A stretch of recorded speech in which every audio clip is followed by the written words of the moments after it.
को इस बात का जवाब देना होगा कि आखिर 2017 के पंजाब के विधानसभा चुनाव में और 2014 और 19 के लोकसभा चुनाव में कांग्रेस ने अपने घोषणा पत्र में कहा था कि मंडी एक्ट के बाहर वो किसानों को अनाज बेचने की, अपनी फसल बेचने की सुविधाएं देगी। तो क्या आज कांग्रेस उसके विरोध में है?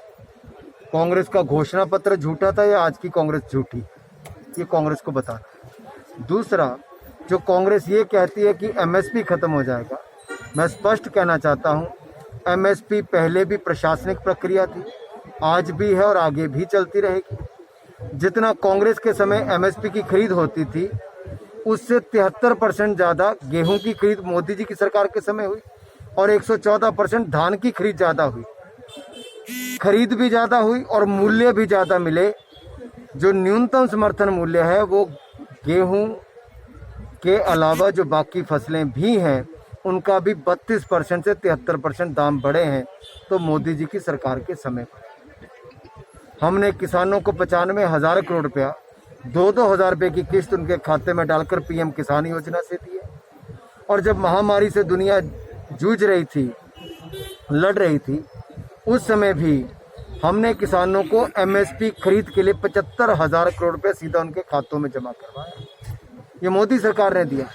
खरीद उस समय भी हुई, अगली फसल आने वाली उसकी खरीद भी होगी। यही नहीं भाई और बहन, एक और हमने किया है कि एमएसपी के अलावा जो फसल के लिए लोग ज़मीन अपनी कॉन्ट्रैक्ट पर देते थे, ठेके पर देते थे, अब हमने कानून पास किया कि ज़मीन किसान की ही रहेगी। किसी भी हालत में जो ठेकेदार है उस ज़मीन पर कब्जा नहीं कर सकता, मालिकाना हक नहीं हो सकता।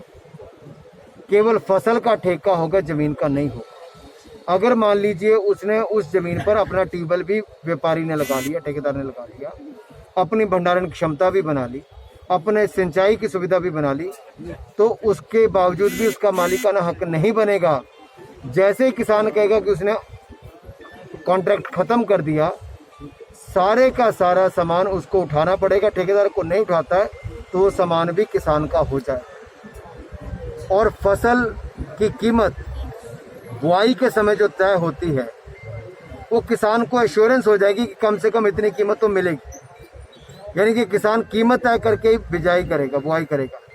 और कटाई के समय अगर कीमत मार्केट में बढ़ जाती है तो बढ़ा हुआ दाम जो है उसका भी एक हिस्सा किसान को मिलेगा। ये पहले नहीं होता था। तो सारे का सारा बिल किसानों के हित में है। पूरे देश में केवल एक राज्य पंजाब है जहां के राजनीतिक दल 2022 के चुनाव को लेकर किसान को भड़का रहे हैं। दुर्भाग्य ये है कि वहां के राजनीतिक दल कांग्रेस समेत बाकी किसान को भड़काने में लगे हैं, 2022 के चुनाव को देखकर लगे हैं। और मोदी जी 2022 में किसानों की आय को दुगना करने के लिए हर संभव प्रयास कर रहे हैं।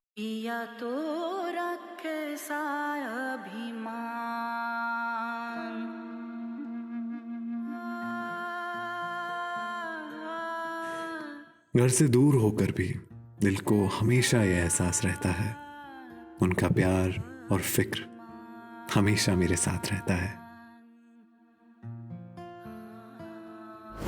भूषण ज्वेलर्स, अनमोल रिश्तों के लिए। नन्ही कली सोन परी। नहीं, पानी तो पिला दो। 6 महीने तो होने दे। दूध पिए रोज ना दे दो। रुक जा, पहले 6 महीने तो होने दे। उस पे क्यों नहीं? क्योंकि 6 महीने से पहले कुछ और खिलाया पिलाया तो हो जाएगा 10। 6 महीने तक सिर्फ मम्मी का ही दूध, समझी? अरे वाह।